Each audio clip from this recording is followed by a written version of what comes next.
What's up, fam? Hope everybody's doing fantastic out there today. We've got a really cool one for you. This is a knife that will be added to the collection sooner rather than later. I absolutely love utility blades, and these are a great value for what you're getting. But we're looking at the Drop Bear Utility. This is the original utility. We'll talk about that here in just a little bit. And this is the acrylic version with the clutch lock. So go ahead and jump into this one. So again, this is the initial Drop Bear Utility. So it is the one with the tooled blade change. The Drop Bear Utility 2, which I will have a picture of right here, does have a toolless blade change, which is the one that I am going to go after. And that's the one I suggest you guys go after as well. Unless you have some reason that you just do not like a toolless blade change, then hey, this one's for you. But for me, I would much rather have a toolless blade change, because I typically, when I am carrying one of these knives, I have a pack of blades in my bag or in my pocket or wherever, just so I have some extra blades with me. But yeah, having a utility blade like this, it just definitely warrants having a quick change blade. Price tag on these are anywhere between 40 and 60 bucks, depending on the version you get. There's all kinds of different options. There's acrylic, there's aluminum, there's Ultem. I think there's micarta and G10.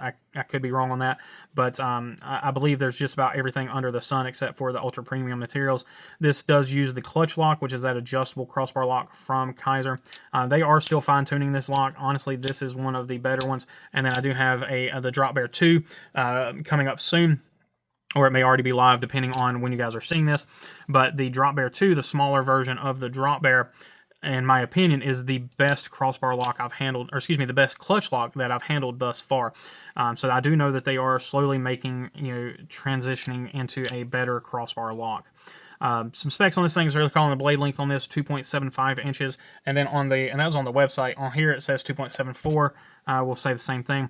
It is a 3.95 inch handle, and then overall length ends up being 6.69. So a 2.83 ounce knife, which is insanely lightweight for what you're getting here. And the actual carry package here is not very big either. So we got a pretty decent size on your carry package there, which is nice to see for sure. Now, this does have some tricks up its sleeve. We'll talk about that here in just a little bit as well. One of the things I really love about this is how much of the blade you actually have access to. Now, most utility knives, and we'll just bring out I'm not going to pick on these guys or anything, but we'll just start with, we'll have the Riot Exo here. So most of the time, you'll have something like what you have here with the Riot, where you have half or less of the blade exposed. Here you have 90% of the blade exposed, so you have access to that entire blade. And then the tip is almost always the part that wears out the fastest. So if you do wear out the tip, you can flip this, and you have still that tip that is protected down here. But, you'll have access to that entire blade length as opposed to normally having that 50% access. But again, you still do have that protected tip down here to where if you do want to flip it and have access to a fresh, clean tip, then you are certainly capable to do so. All right, let's jump into our close-ups really quickly, and then we will go into talking more about the knife. So this is micro-milled. Now, they do offer different options, again, as far as the handle materials and handle construction, so just keep that in mind as we go so you can see all the stuff. I do really like the acrylic. I think it's really cool being able to see out all the working internals and everything in here, so you can see that adjustable crossbar lock. And then you can see the kind of the fun stuff that's inside here. So you do have tweezers, and you also have a toothpick on the other side. But we're looking at T8 hardware all the way around. It does have a reversible pocket clip. We do have the capability of putting a lanyard there on that last barrel spacer. And then we have a standard Kaiser folded steel pocket clip. Works great. No issues there. And this is the UT Bear. Instead of the Drop Bear, it's the Uta Bear. So they do have a Uta Bear 2 now, again, like we already mentioned. So really nicely done. I mean, it's a utility knife. I mean, it's centered. I can't really look at the crossbar lockup, but I guess you can kind of. I mean, there you go. So you can see where that's wearing in on the blade. Let's see if I can get my camera to focus. You can see where that's wearing in on the blade. So you got really nice lockup there. Standard thumb studs from Kaiser, great work there. And then there you can see where your blade is held in. So this one's held in with 2 T8 screws. The newer version, like I said, it is held in slightly differently. But yeah, not too shabby. I really like the knife. I like the overall design. Not a whole lot to look at on this with the with it being a utility blade instead of a normal knife blade. Action on this is really nice. It's easy enough. Now it is on its hardest setting, so I would not want this any softer, but it handles just fine. No issues there. We'll go ahead and get into our little tweezers. So standard, you know, just regular old like Victorinox tweezers kind of thing, and then the toothpick is that same kind of thing where it's that bent steel toothpick. We see these on a lot of different things as well. I think you can see them in a couple of the NAFS things that they've done for them. So I'm pretty sure that's where they got the idea from, but or at least on this type of blade anyway. So yeah, a really, really interesting knife. Not one that I have any concerns with. Not one I'd make any real changes on. It does have a nice choke up spot. You got plenty of jimping on it. I mean, it's a drop bear at the end of the day, so it ergonomically, it's sound. There's no issues with it. I do like the milling on this one on the acrylic here. I mean, for, you know, probably let's just say for, you know, $50 on average, you know, you're going to be hard pressed to find a better option as far as a utility knife goes. There are some really cool ones. There are some different options as far as that. Like I said, we have the XOU,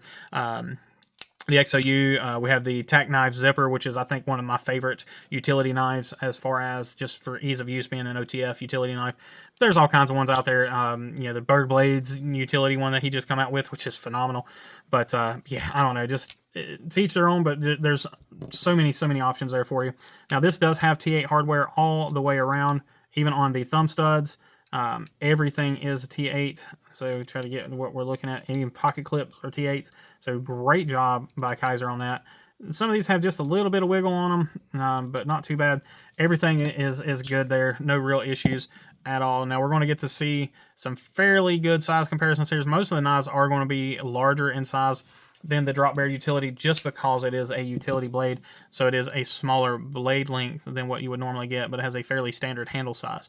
So here you can see the Penguin is a similar, very similar handle, but you do get more blade there. So just be aware of that. You know, you are losing a lot of blade length with going to a utility blade.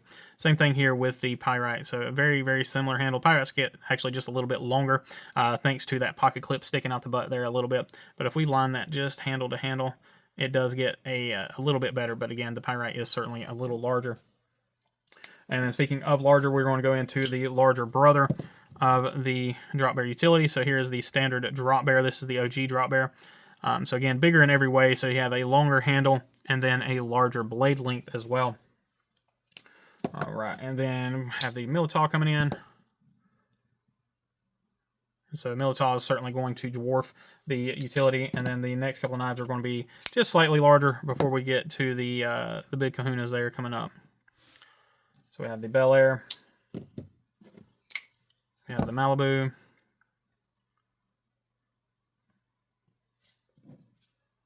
And then lastly, we have the PM2. And the MSI.